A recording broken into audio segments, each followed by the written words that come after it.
les skates se sont montrés plutôt bons. Pour l'instant, c'est plutôt les équipiers. Ouais, mais de la chrono, Van Barle, effectivement, bon, 7ème du chrono, Christopher Froome, ce n'est pas infamant non plus.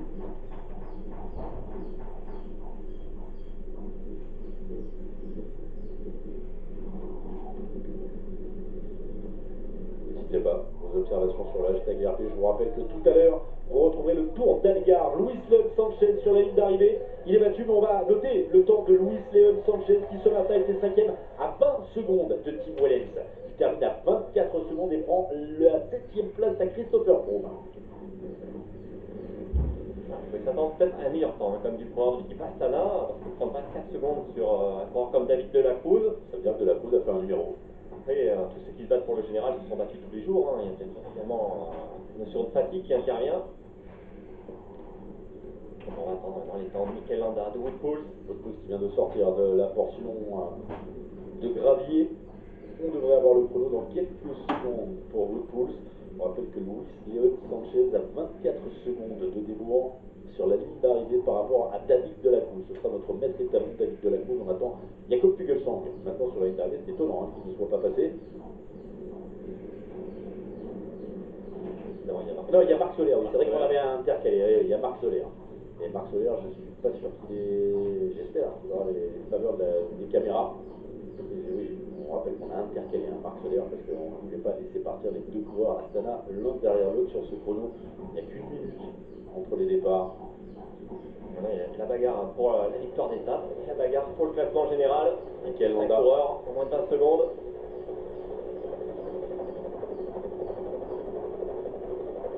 Et eux aussi ont intervenu avec la portion gravier. À l'allure, quand même, visuellement, ça me semble difficile. Hein. Pour Mikel Landa, ça moins de rythme, moins de puissance. Il est obligé de se remettre en danseuse.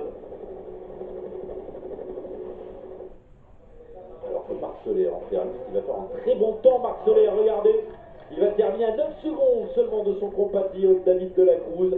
Top 5 pour Marc Soler. Un très bon temps. Hein. On se dit la relève du cyclisme espagnol. On en parle beaucoup de ce Marc Soler.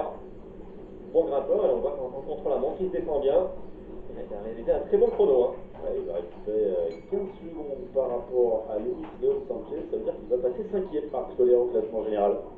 Il passe devant Luis León Sanchez. Maintenant, on attend Jakob Fuglsang sur la ligne d'arrivée. C'est parti, 1 minute après Marc Soler.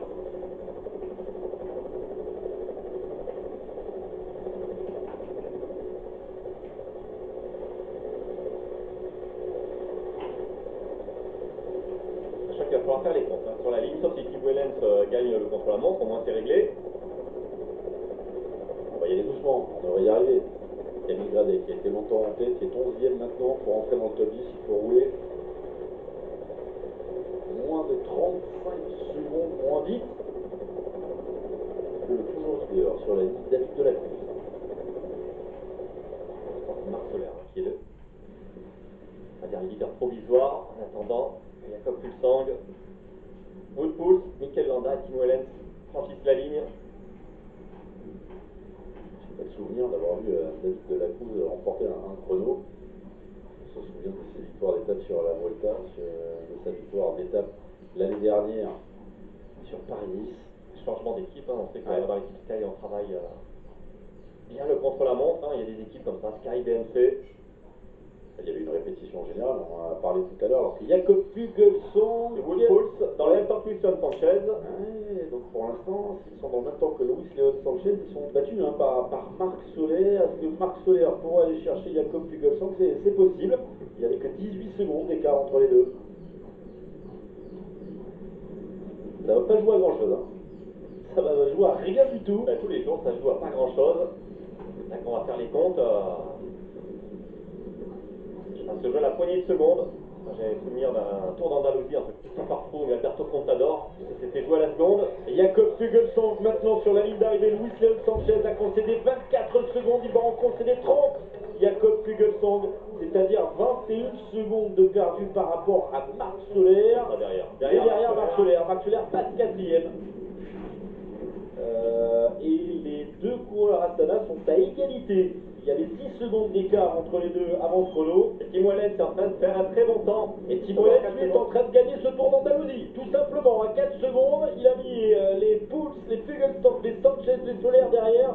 Pour l'instant, Tim Wellens est en train de remporter ce Tour d'Andalousie. Et de succéder au Valverde, notre Christopher Froome.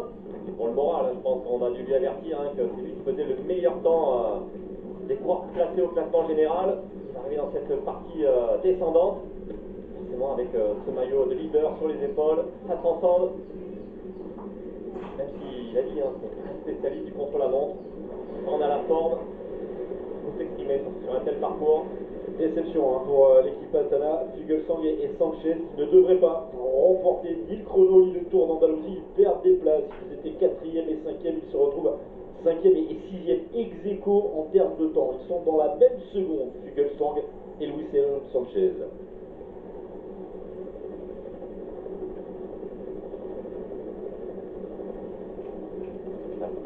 Vous avez vu le temps de Mikel Landa?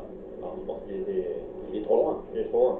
J'ai l'impression que Mikel Landa n'est pas dans le top 10, c'est un intermédiaire. Alors, la seule menace, mais bon, il y a quand même un avantage, hein, c'est Wout Poels. Mais ça va être compliqué, hein. Il faudrait vraiment qu'il finisse très fort, Wout Poels. Il finit en tout cas, il fait un très bon temps. À 11 secondes, Wout Poels. C'est-à-dire qu'il roule plus vite que Fuglsang, il roule plus vite que Sanchez.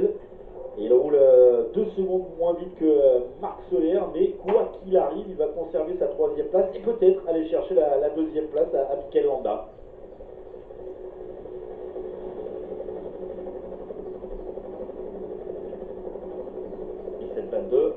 Pour Wout Poels, donc il faudrait que Tim Wellens arrive en moins de 17 minutes 33. C'est ça. Les 11 secondes qu'il avait ce matin d'avance. Sachant qu'il avait déjà 8 secondes d'avance hein, sur Wout Poels au premier temps intermédiaire. Donc il faudrait qu'il perde 19 secondes dans la deuxième partie de parcours en descendante. C'est tout bon. C'est tout bon pour l'homme au drôle de dossard. Mikel Landa ne nous a pas donné son temps intermédiaire, donc je suppose qu'il est quand même assez loin.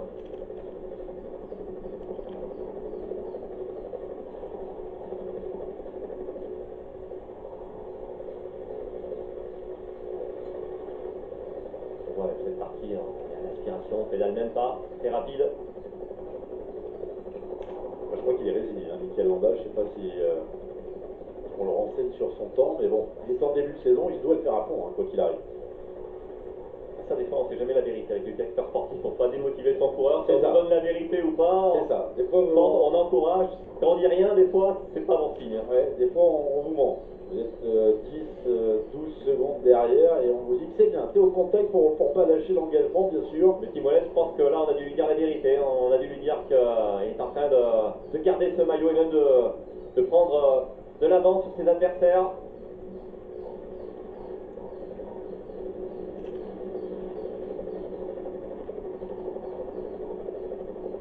Alexis Boujard, meilleur français, nous entendrons juste après le passage des favoris. Les places pour l'instant à la bataille finale dans ce chrono, dernière étape du Tour d'Andalousie. Un peu plus de 14 km, 14 km qui empruntent un chemin de terre de Barbaté à Barbaté. Mikel Landa, 17-28, 17-29, il est déjà battu. Il est déjà battu, Mikel Landa. Il va sauter du podium. Wout Poels va prendre la 2e place et normalement, eh bien, Marc Soler va s'emparer de la 3e place du classement général.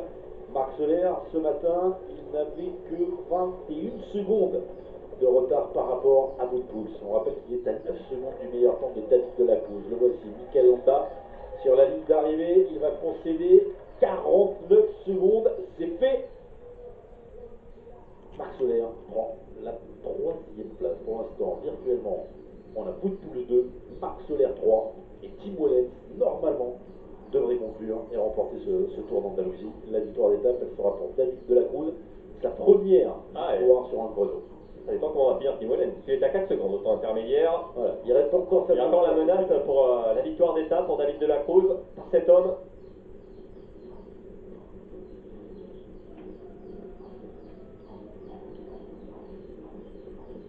Pas la dernière étape du Tour d'Algarve. On sera sur les coups de 17 heures normalement. Tim Wellens déjà victorieux à 2 reprises cette année. On va voir qu'il a déjà gagné de belles courses. Hein. Dans le tour d'une semaine, en Pologne, et Nico Tour à 2 reprises. Il tape sur le Giro. Il a peut-être rentré au palmarès de ce Tour d'Andalousie. On lui souhaite un grand palmarès, hein, parce qu'il y a quand même eu un sacré coureur. Ah bah si vous regardez les derniers vainqueurs, bon c'est Valverde un peu chaque année. Tim Wellens à l'arrivée, Tim Wellens qui est en train de remporter ce Tour d'Andalousie. 17-33, il faudrait, mais bon, C'est ça va. fait, c'est fait. Par contre, David de la Cruz remporte le chrono. Tim Wellens, vainqueur de l'étape d'hier, vainqueur l'année dernière de la dernière étape du Tour d'Andalousie, remporte cette 54e édition de la Ruta del Sol et il succède à Alejandro Valverde. Avec un